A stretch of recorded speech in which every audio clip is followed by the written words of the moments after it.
Hello दोस्तों, आपके बीच एक और नई कहानी लेकर आए हैं। तो आइए आपको कहानी की तरफ ले चलते हैं। कहानी का शीर्षक है विश्वास और इंतज़ार की एक सच्ची प्रेम कथा। तो आइए आपको एक सच्ची प्रेम कथा की तरफ ले चलते हैं। सुबह से हो रही हल्की हल्की बूंदाबांदी ने तेज़ बारिश का रूप ले लिया था। बारिश की आवाज़ से शिखर की नींद खुल गई। कुछ देर वो बिस्तर पर यूं ही आलसे सा लेटा रहा। थोड़ी देर बाद उठा। उसने किचन में जाकर कॉफ़ी बनाई और कॉफ़ी का मग लेकर बाहर बालकनी में आ गया। वो बालकनी में बैठकर दूर पहाड़ियों पर उतरे बादलों को देख रहा था। ऐसा लग रहा था कि बादलों ने उन पहाड़ियों पर अपना घर बना लिया हो। नीचे बारिश हो रही थी, हवा भी तेज़ चल रही थी। हवा के झोंके रह रहकर शेखर के बालों को बिखेर रहे थे। वो मंत्रमुग्ध सा बादलों को नीचे उतरे देख रहा था। प्रकृति के वो नज़ारे और बारिश का शोर शेखर के अंदर एक हलचल मचा रहा था। कल रात से न जाने क्यों उसे शिखा की बहुत याद आ रही थी। वो समझ नहीं पा रहा था क्यों उसके साथ ऐसा हो रहा है। शिखा को छोड़े उसे 17 साल हो गए थे। हाँ, छोड़े हुए। उससे शादी न करने का फैसला शेखर ने ही तो लिया था और छोड़ दिया था शिखा को उसकी किस्मत के भरोसे। उसने एक बार भी नहीं सोचा गरीब अनाथ शिखा उसके बिना कैसे जिएगी। आज शिखा को याद करके वो अपने दिल को काबू नहीं कर पा रहा था और बह जाने दिया उसने खुद को शिखा की यादों में। रिवाइंड होती यादों की रील कॉलेज के दिनों में पहुंचकर रुकी, जहां से शिखर एक बार फिर यादों के ट्रैक पर आगे चल पड़ा। हल्के नीले रंग की डेनिम की जीन्स और सफ़ेद टी शर्ट पहने हाथ में गिटार लिए शिखर फ्रेशर्स पार्टी में गाना गा रहा था। ऐसे ना मुझे तुम देखो, सीने से लगा लूँगा, तुमको मैं चुरा लूँगा, तुमसे दिल में छुपा लूँगा। और ये गाना ना जाने कितनी लड़कियों के दिल को धड़का गया था। हर वो लड़की जो उसे गाते हुए देख रही थी, उसे लग रहा था ये गाना शेखर उसके लिए गा रहा है। जूनियर तो जूनियर, सीनियर भी इस गाने में खो गए थे। लड़के लड़कियां सब उसके युवा दिल में हलचल मच गई थी। प्रोग्राम खुले मैदान में हो रहा था। मौसम सुहाना था। गरीमत थी, बारिश नहीं हो रही थी, जबकि जुलाई आखिर में कब बारिश हो जाए कोई ठिकाना नहीं होता। शेखर के गाने का साथ आज मौसम भी दे रहा था। हल्की हल्की हवा हर दिल में जल तरंग बजा रही थी। हर कोई गाने में खोया हुआ था। गाना खत्म होते ही तालियों से सारा मैदान गूंज उठा। लड़के वहाँ सीटी बजा रहे थे। वही लड़कियाँ वंस मोर का शोर मचा रही थी। एक बार फिर शेखर ने माइक संभाला और गिटार हाथ में लेकर फिर से उसी गाने की राग छेड़ दी। हर किसी की नज़र शेखर पर थी, लेकिन शेखर की नज़र उस लड़की पर टिकी थी जो उसे देख तो उसी को रही थी, लेकिन कहीं खोई हुई थी। वो बहुत ही साधारण सा सूट पहनी थी, कमर तक लंबी चोटी उसने बाएं कंधे पर आगे की ओर डाल रखी थी। रंग गोरा था, लेकिन चेहरा साधारण था। वो किसी सोच में डूबी थी। शेखर एकटक उसी को देख रहा था। एक आकर्षण सा उसकी आंखों में, जिसमें शेखर गाना गाते गाते खो गया था। पार्टी खत्म होते होते 7 बज गए। अब हर किसी को घर जाने की जल्दी थी। आसमान पर बादल भी छाने लगे। शिखा सीने से बैग चिपकाए घर की ओर चल दी। चाल में स्वाभाविक रूप से तेजी आ गई थी। कुछ दूर बढ़ते ही बारिश तेज हो गई। शिखा बारिश से बचने के लिए शेड में जाने के लिए सोच ही रही थी कि तभी शेखर की गाड़ी एकदम उसके पास आकर रुकी। आइए, मैं आपको आपके घर तक छोड़ दूं। नहीं नहीं, मैं चली जाऊंगी, आप परेशान ना होइए। शिखा की बोलते हुए जबान लड़खड़ा गई थी। जिस बंदे से कॉलेज की सारी लड़कियां बात करने के लिए मरी जाती हैं, वो ही बंदा उसे उसके घर छोड़ने को ऑफर दे रहा था। लेकिन शिखा उसके साथ बैठने में हिचकिचा रही थी। अरे आप घबरा क्यों रही हैं? भीग गई तो बिना वजह बीमार पड़ जाएंगी। मैं सही सलामत आपको आपके घर छोड़ दूंगा। शिखा को समझ नहीं आ रहा था कि वो क्या करे। बारिश तेज हो रही थी। शिखा के पास कोई चारा नहीं था। शेखर के साथ गाड़ी में बैठने के अलावा रास्ते में शेखर ने उसके इंटरव्यू ले डाला। शिखा ने बताया वो अनाथ है, कोई नहीं है उसका। ये सुनकर शेखर को दुख हुआ। उसने मन ही मन ठान लिया कि वो शिखा का सहारा बनेगा, एक दोस्त की तरह। लेकिन दोस्ती धीरे धीरे प्यार में बदल गई। शिखा की ज़िंदगी में शेखर का आना उसके एक ही अलग ही दुनिया में ले गया, जहाँ जाकर वो सब कुछ भूल गई कि वो एक गरीब और अनाथ है, अनाथालय में पली बढ़ी है। भूल गई कि शेखर एक अमीर घर का लड़का है। शेखर आकाश है तो वो धरती, और सबसे बड़ी बात तो ये भूल गई कि आकाश और धरती का मिलन कभी नहीं होता।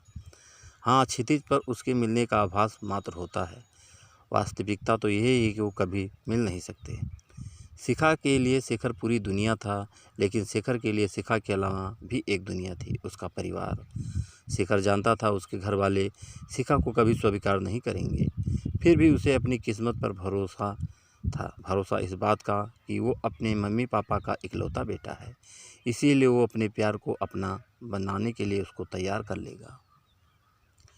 लेकिन किस्मत ने शेखर का साथ नहीं दिया। उसके पापा दोनों की शादी करने को किसी भी तरह तैयार नहीं हुए। उन्होंने साफ कह दिया, अगर शिखा से शादी करनी है तो तुमको हम लोगों को छोड़ना पड़ेगा। अरे पापा, आप ये क्या कह रहे हैं? मैं ना तो आप लोगों को छोड़ सकता हूँ और ना ही शिखा के बिना रह सकता हूँ। प्लीज़ पापा, आप एक बार शिखा से मिल लीजिए। शेखर के पापा उसकी मम्मी की तरफ मुड़े और दांत पीसते हुए बोले, शेखर की मम्मी, कहा दो अपने लाडले से 2 दिन में फैसला करके मुझे बता दे कि मैं वो दोनों में से किसको चुनेगा। और ये कहकर वो अपने कमरे में चले गए। शेखर ने एक उम्मीद से अपनी मम्मी की तरफ देखा। उसकी मम्मी की झुकी हुई नज़रें पापा की बात का समर्थन कर रही थी। शेखर की आंखों में आंसू आ गए, फूट फूट कर रो पड़ा। एक पल को वो भी भूल गया वो एक लड़का है और लड़कों को इस तरह रोना शोभा नहीं देता। उस दिन के बाद वो शिखा से नहीं मिला। वो स्वार्थी हो गया। जिन्होंने उसे जन्म दिया उसको वो कैसे छोड़ सकता था। उसने अपने मन को समझा लिया कि प्यार पाने का नाम नहीं बल्कि कुर्बानी का नाम है। शेखर ने शिखा को इस बारे में कुछ नहीं बताया। वो जानता था कि शिखा उसे बहुत प्यार करती है और इस तरह कुछ भी न बताकर वो शिखा के मन में अपने प्रति नफरत भर देना चाहता था। उसने सोचा था कि शिखा उससे प्यार करके उसके बिना नहीं रह पाएगी, लेकिन नफरत करके शायद वो उसे भूल जाए। शेखर शिखा को भुलाकर पापा की बताई किसी और लड़की से शादी करने को बिल्कुल तैयार नहीं था। उसने अपने पापा की जिद के आगे शिखा को छोड़ देना तो मंजूर कर लिया था, लेकिन उसने किसी और लड़की से शादी नहीं की। उसके लिए शिखा के प्यार को भूल पाना नामुमकिन था। वैसे भी किसी के लिए अपने प्यार को भुला पाना इतना आसान नहीं होता, वो भी पहला प्यार। और फिर शिखा उसका पहला प्यार नहीं, आखिरी प्यार थी। आज पहाड़ी पर उतरे बादलों को देखकर उसे शिखा की बहुत याद आ रही थी। शिखा अक्सर कहती थी, शेखर, मुझे बादलों के उस पार जाना है, उस पार की दुनिया देखनी है मुझे। शिखा की ये बातें सुनकर शेखर मुस्कुरा देता और कहता, शिखा, एक दिन मैं तुमको ऐसी दुनिया ज़रूर दिखाऊंगा। आज शेखर के सामने बादलों के पार की दुनिया थी, लेकिन उसको देखने वाली शिखा नहीं थी उसके साथ। वो आज खुद को अपराधी महसूस कर रहा था। शिखा से दूर होने के बाद उसने कभी शिखा का हाल लेने की कोशिश नहीं की। फिर आज उसे शिखा की याद क्यों आ रही थी? पूरे 17 साल हो गए थे। रह रहकर एक गाना उसे याद आ रहा था, जिसे शिखा अक्सर गुनगुनाती थी। जब कोई बात बिगड़ जाए, जब कोई मुश्किल पड़ जाए, तुम देना साथ मेरा, ओ हम नवाब, ना कोई है साथी ज़िंदगी में तुम्हारे सिवा, तुम देना साथ मेरा, ओ हम नवाब। ये गाना याद आते ही शेखर तड़प उठा। उसे शिखा की वो उम्मीदें याद आ गई जो ये गाना गाते समय उसकी आंखों में हुआ करती थी। वो शिखा की तरफ से जितना ध्यान हटाने की कोशिश करता, उतना ही शिखा का भोला चेहरा उसकी आंखों के आगे आ जाता था। बारिश अब कुछ कम हो गई थी। नीचे चारों तरफ पानी ही पानी था। पानी शेखर की आंखों में भी था। आंख बंद करते ही 2 बूंदें उसके गालों पर लुढ़क गई। शेखर का दिल कह रहा था कि उसे एक बार शिखा से मिलना चाहिए, लेकिन कैसे और क्यों, वो भी इतने सालों बाद। शेखर ने इतने सालों में बस पैसा ही कमाया था, अंधाधुंध पैसा। उसके पापा को भी तो बस पैसे ही चाहिए थे। शेखर पैसा कमाने की मशीन बन गया। शेखर के मम्मी पापा ने बहुत चाहा कि वो शादी करे, लेकिन शादी न करने के फैसले पर वो अड़ गया। शेखर को शिखा की यादें जब बेचैन करने लगी तो उसने अपना फ़ोन निकाला। शिखा का नंबर उसके पास नहीं था। तभी उसे इंदु अनाथालय की याद आई। यहीं तो रहा करती थी शिखा। इंदु अनाथालय का नंबर तो उसे मिल गया, लेकिन उसके दिमाग में उधेड़ बुन थी कि क्या अनाथालय से उसे शिखा का नंबर मिल पाएगा। पता नहीं अब शिखा वहाँ रहती भी है या नहीं। लेकिन उसे ज़्यादा मेहनत नहीं करनी पड़ी। अनाथालय वालों ने शिखा का पता और फ़ोन नंबर बता दिया। शिखा का नंबर मिलते ही वो खुद को शिखा के करीब महसूस करने लगा, लेकिन उसका नंबर मिलाने में शेखर के हाथ काँप रहे थे। दिल की धड़कनें तेज हो गई। पूरा नंबर मिलाते मिलाते उसको अपनी धड़कनें साफ सुनाई दे रही थी। उसने झट से फ़ोन काट दिया और माथे पर उभर आई पसीने की नन्ही नन्ही बूंदों को उसने पोंछा। 2-3 बार ऐसा ही करता रहा। बार बार शिखा का नंबर मिलाता और बार बार काट देता। आखिर में मन को कड़ा करके नंबर ही मिला दिया। लगातार घंटी बजती रही। शेखर को फ़ोन काटने वाला ही था कि उधर से किसी बच्ची ने हेलो बोला। शिखा की जगह बच्ची की आवाज़ सुनते ही शेखर हड़बड़ा गया। कहीं ना कहीं उसके दिल को धक्का सा लगा। क्या मैं शिखा जी से बात कर सकता हूँ? आप कौन बोल रहे हैं अंकल? मैं शिखा जी का मित्र हूँ, हम कॉलेज में साथ पढ़ते थे। कहीं आप शेखर अंकल तो नहीं बोल रहे हैं? हाँ हाँ, मैं ही हूँ। अचानक बच्ची के मुंह से अपना नाम सुनकर शेखर चौंक गया। उसे समझ नहीं आ रहा था कि वो उस बच्ची से कैसे पूछे वो कौन है, जबकि वो जान रहा था सब, लेकिन मन का एक कोना उस सच्चाई को स्वीकार नहीं करना चाह रहा था। तभी वो बच्ची फिर से बोली, अंकल प्लीज़ आप घर आ जाइए, मम्मी की हालत ठीक नहीं है, वो बस आपको ही याद करती है। शिखा की बेटी कह रही है मम्मी की हालत बहुत ख़राब है, वो उसको याद करती है। लेकिन ये कैसे हो सकता है? शिखा के पति शायद ना हो या शायद तलाक दे दिया हो शिखा को। लेकिन क्यों, और फिर शिखा मुझे क्यों याद करती है? शेखर के में बहुत कुछ चल रहा था। तभी उस बच्ची की आवाज़ फिर आई, हेलो अंकल, आप सुन रहे हैं ना? प्लीज़ आप जल्दी आ जाइए, शायद मम्मी के भीतर आपसे मिलकर फिर से जीने की उम्मीद जग जाए। अंकल हम दोनों बहनें मम्मी के बिना अनाथ हो जाएंगी, प्लीज़ अंकल बचा लो मेरी मम्मी को। फूट फूट कर रो पड़ी वो बच्ची। आंसू शेखर की आंखों में भी आ गए। जिससे दूर होकर वो हमेशा तड़पता रहा, आज उसी से मिलने जाने की सोचकर उसकी आंखें नम हो गई थी। शिखा बीमार थी और उसकी बेटी उससे प्रार्थना कर रही थी कि वो उसकी मम्मी को बचा ले। शिखा की बेटी से फ़ोन पर बात करने से लेकर शिखा के घर पहुंचने तक वो जैसे अपने होश में नहीं था। इतनी देर बस शिखा की यादों में खोया रहा, शायद जानबूझकर, क्योंकि उसकी बीमारी सुनकर वो आगे कुछ भी सोचना नहीं चाहता था। दरवाज़ा एक 12-13 साल की बच्ची ने खोला। जैसे ही शेखर ने अपना परिचय दिया, वो शेखर से लिपट कर रो पड़ी। शेखर किसी अनिष्ट की आशंका से घबरा गया। उसने बच्ची को चुप कराकर शिखा के बारे में पूछा। बच्ची अपने आंसू पोंछती हुए उसे अंदर ले गई। सामने पलंग पर एक 5 फीट का बेहद थका, जिंदगी की जंग से हारा सा शरीर पड़ा था, जो सिर्फ 4 फीट का आभास दे रहा था। रंग काला पड़ चुका था, सिर के बाल भी काफ़ी हद तक झड़ चुके थे। शेखर शिखा को देखते ही तड़प उठा। अब तक रुके उसके आंसू बगावत कर उठे। तभी शिखा की आंखों में हल्की सी हलचल हुई। शायद उसे शेखर के वहाँ होने का आभास हो गया था। उसने आंखें खोलने की कोशिश की। इस कोशिश में उसकी पलकें कई बार खुली बंद हुई, लेकिन आखिर में शिखा आंखें खोलने में कामयाब हो गई। शेखर को देखते ही उसकी आंखों में आंसू बहने लगे, लेकिन अब चेहरे पर चिंताओं की जगह असीम संतोष ने ले ली थी। अब तक उसकी आंखों में अपनी बेटियों के भविष्य को लेकर जो डर था, उसकी जगह शेखर को देखते एक सुकून था। अब खुद के मरने का कोई डर नहीं था। उसके होंठ कांपे, फीकी मुस्कुराहट आ गई उसके होंठों पर। बहुत कुछ कहना चाह रही थी वो, लेकिन होंठ उसका साथ नहीं दे रहे थे। फिर भी बहुत कोशिश करने पर उसके मुंह से सिर्फ एक शब्द निकला, शेखर।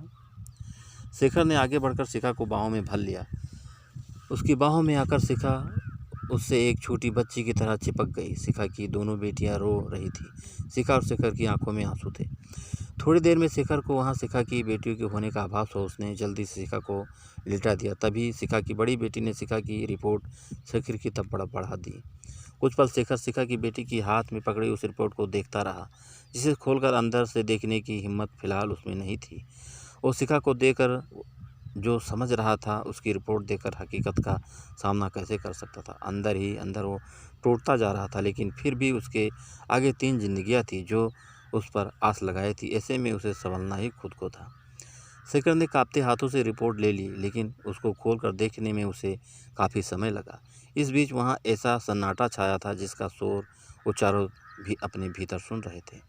रिपोर्ट देखते ही शेखर की आशंका सही हो गई। शिखा को वास्तव में कैंसर ही था, ब्रेस्ट कैंसर। एक ब्रेस्ट हटाया जा चुका था, सरकारी अस्पताल में हुआ था ऑपरेशन, लेकिन उसके बाद होने वाली कीमोथेरेपी कष्टकारी थी। हालांकि सरकारी अस्पताल में शिखा का इलाज चल रहा था, लेकिन काफ़ी समय से वो चलने फिरने में असमर्थ हो गई थी। वो बाकी की कीमोथेरेपी नहीं हो पाई थी। बेटियाँ कैसे मैनेज करती सब, बच्चियाँ ही तो थी वो। लेकिन शेखर के आ जाने से दोनों बच्चियों की आंखों में एक आशा की किरण नजर आ रही थी। शेखर ने कुछ फ़ोन किया और शिखा को गोद में उठाया और दोनों बच्चियों को लेकर पहले तो सरकारी अस्पताल में शिखा के डॉक्टर से मिला। उसने ट्रीटमेंट की फाइल लेकर शहर की सबसे बड़े कैंसर अस्पताल में शिखा को एडमिट करा दिया। इस सब के लिए उसको पैसा पानी की तरह बहाना पड़ा, जो उसके लिए मामूली बात थी। बिना पैसे के ना होते सरकारी अस्पताल का डॉक्टर ट्रीटमेंट की फाइल देता और ना ही इतने बड़े कैंसर अस्पताल में इतनी जल्दी शिखा को एडमिट कराया जा सकता था। इतना कराते कराते वो पूरी तरह थक चुका था। शिखा आईसीयू में थी और वो दोनों बच्चियों को कुछ खिलाने पिलाने ले गया, लेकिन पूरा समय शेखर के दिमाग में बस एक ही सवाल कौ तरह की शिखा के पति कहाँ हैं। तीनों आईसीयू के बाहर रिसेप्शन पे बैठकर आ गए। एसी चल रहा था। शिखा की छोटी बेटी शेखर की गोद में सिर रखकर सो चुकी थी। शेखर की गोद में आकर एक सुकून था उसके चेहरे पर। शेखर के दिमाग में बस एक ही सवाल उथल पुथल मचाया हुआ था। आखिर उसने शिखा की बड़ी बेटी से पूछ ही लिया, बेटा तुम्हारे पापा कहाँ हैं? पापा नहीं है वो? मतलब अंकल, हम दोनों बहनें अनाथ थीं, मम्मी ने अनाथालय से गोद लिया है हमें। क्या? शेखर की आवाज़ में आश्चर्य मिश्रित खुशी थी, लेकिन तभी उसके मन के एक कोने में कुछ सवाल उठे कि शिखा के पति कहाँ? उसने बच्चियों को गोद क्यों लिया? इन सवालों के जवाब तो शिखा ही से मिलते थे। शिखा की कीमोथेरेपी उसी दिन की गई। 2 दिन बाद शिखा कुछ बोलने लायक हुई। शरीर पहले ही खोखला हो चुका था, लेकिन अब शेखर को देखने के बाद उसके अंदर जीने की इच्छा जाग गई थी। शेखर प्यार था उसका, और आज उसका प्यार, उसका शेखर उसके पास था, तो कैसे उसे छोड़कर जा सकती थी। शेखर शिखा का हाथ पकड़कर उसके पास बैठ गया। दोनों एक दूसरे को बस एकटक देख रहे थे। दोनों के लब खामोश थे, लेकिन उसकी आंखों से बह रहे आंसू एक दूसरे से बातें कर रहे थे। अगले दिन शिखा हॉस्पिटल से डिस्चार्ज हो गई। 20 दिन बाद फिर आना था चेकअप के लिए। शेखर शिखा और दोनों बच्चियों को पहाड़ी वाले घर में ले गया, जहाँ से बादलों के पार की दुनिया दिख रही थी। शिखा और दोनों बच्चियाँ को ऐसी ही दुनिया देखनी थी। हालांकि जब उसने यह घर बनवाया था तब सोचा नहीं था कि वो शिखा को कभी यहाँ ला पाएगा, लेकिन घर की डिज़ाइन फाइनल करते समय उसके अंतर्मन में शिखा जरूर थी। 2-3 दिन बाद शेखर ने शिखा की दोनों बेटियों को बोर्डिंग में डाल दिया। वो यहाँ शिखा के साथ अकेला रहना चाहता था, और वो भी जी जान से शिखा की सेवा में जुट गया। लेकिन उसके जहन में शिखा के पति को लेकर जो सवाल थे वो अभी भी जवाब के इंतजार में थे। 1-2 कीमोथेरेपी और हुई शिखा की, अब उसमें धीरे धीरे सुधार हो रहा था। एक तो शेखर ने उसकी सेवा में कोई कसर नहीं छोड़ी थी। दूसरी सबसे बड़ी बात, शिखा की जीने की इच्छा उसमें सुधार कर रही थी। आज शेखर ने शिखा को नहला धुलाकर बालकनी में झूले पर बिठा दिया। वो खुद भी बगल में बैठ गया। शिखा की नज़रें सामने पहाड़ी पर उतरे बादलों पर थी। वो एक टक सामने देख रही थी। तभी शेखर बोला, शिखा तुम्हारे पति। इतना कहकर शेखर चुप हो गया। शिखा ने पलटकर उसे देखा और बहुत धीमी आवाज़ में बोली, मैं शादी नहीं की शेखर। क्या? लेकिन क्यों? शेखर, शादी एक स्थूल चीज़ है, एक बहुत बड़ी जिम्मेदारी है, और मेरे पास 2 बेटियों की जिम्मेदारियां थी, तो मैं कोई और जिम्मेदारी कैसे उठा सकती थी? शेखर, तुम ना आते तो पता नहीं मेरी बेटियों का क्या होता। शिखा, एक बात पूछूं? हाँ शेखर, पूछो। मैं भी तुमको सब कुछ बता देना चाहती हूँ। बीते 17 सालों की बहुत सी बातें। तुमने इन बच्चियों को गोद क्यों लिया, जबकि तुम खुद भी एक अनाथालय में रहती थी? शिखा एकटक सामने बादलों को देख रही थी, जो बरसने को तैयार थे। जैसे अतीत को याद करते हुए उसके आंसू आंखों का साथ छोड़ने को तैयार थे। वो एक गहरी सांस लेते हुए बोली, शेखर, तुम्हारे जाने के बाद मैं टूट गई। बिना बताए तुम चले गए थे। तुम्हारे बिना मैं बिल्कुल अकेली हो गई थी। बहुत इंतज़ार किया मैंने, लेकिन तुम कभी नहीं आए। मैं समझ गई थी कि मेरी और तुम्हारी किस्मत अलग हो चुकी है। बस इसको अपनी नीयत मान लिया थी और पढ़ाई छोड़कर नौकरी कर ली। एक दिन रिया अनाथालय आई। कुछ दिन पहले पैदा हुई बच्ची की कोई इसलिए छोड़ गया था क्योंकि वो एक लड़की है। अनाथालय में हम सब मिलकर उसको पाल रहे थे। फिर 1 साल बाद एक और बच्ची आई, जिया। दोनों बच्चियाँ हमारे लिए खिलौना सी थी। शिखा ने गहरी सांस ली। बहुत थके शब्दों से वो आगे बोली, शेखर, एक दिन मैं सुना रिया और जिया आपस में बात कर रही थी कि बादलों के पार क्या है, उसको देखना है। मुझे अपना बचपन याद आ गया, और फिर याद आ गई तुम, जिसने अपनी शिखा से वादा किया था कि वो एक दिन उसको बादलों के उस पार की दुनिया दिखाएगा।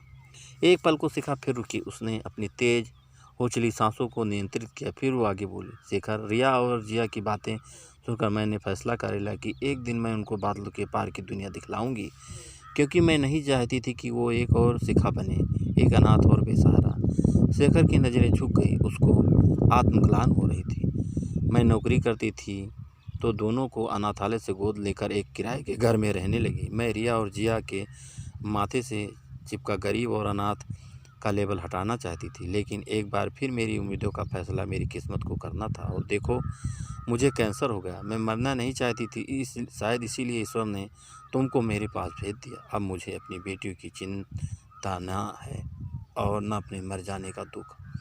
शेखर शिखा के अंतिम शब्द सुनकर तड़प उठा। उसने शिखा के मुंह पर हाथ रख दिया। वो शिखा को अपने सीने से लगाते हुए बोला, प्लीज़ शिखा, ऐसा ना बोलो। मैं अब तुमको कहीं नहीं जाने दूंगा। तुम हमेशा मेरे पास रहोगी।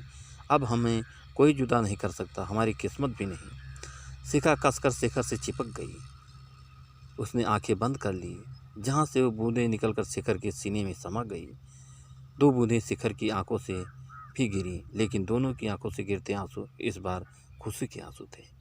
तो दोस्तों, ये कहानी आपको कैसी लगी और इस कहानी से आपको क्या सीख मिली, तो हमें कमेंट करके ज़रूर बताना।